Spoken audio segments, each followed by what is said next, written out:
जय जगन्नाथ पुणी गोटे नुआ वीडियो को आपण मानक स्वागत करछि मु तफु। वीडियोटी भारत क्विज रो किछि गुरुत्वपूर्ण प्रश्न एवं उत्तर उपर आधारित। जदि आपण भारत क्विज विषय रे अधिक जानिबा को चाहुचंती ताले वीडियोटी को शेष जाय देखंतु। आजिर प्रथम प्रश्नटी हला भारतर केउ जिला संपूर्ण रूपे शिक्षित। भारतर केउ जिला संपूर्ण रूपे शिक्षित। सठिक उत्तरटी हला केरल राज्य रे अवस्थित एर्नाकुलम जिला।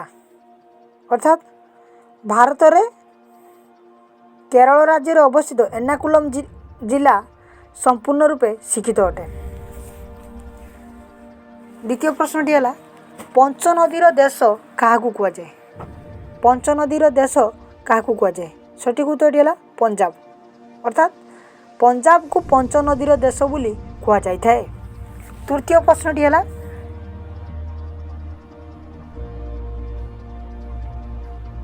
एवरेस्ट श्रृंगटी कहा नाम रे नामित। एवरेस्ट श्रृंगटी कहा नाम रे नामित।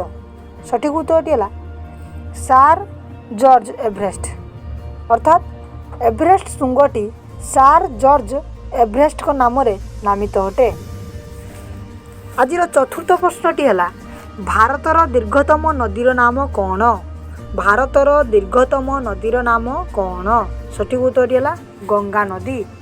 भारतर दीर्घतम नदीर नाम हेउची गंगा नदी। सेहिपरि पंचम प्रश्नटी हेउची सुंदरबन त्रिकोणभूमि। सुंदरबन त्रिकोणभूमि केउ नदी रे अवस्थित। सुंदरबन त्रिकोणभूमि केउ नदी रे अवस्थित। सठिक उत्तरटी है गंगा नदी। अर्थात सुंदरबन त्रिकोणभूमिटी गंगा नदी रे अवस्थित अटे।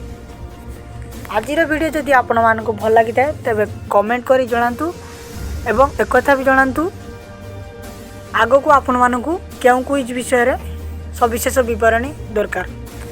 एवं जदि वीडियो भल लगी था तेबे लाइक करंतु शेयर करंतु एवं चैनल को सब्सक्राइब करंतु। जय जगन्नाथ।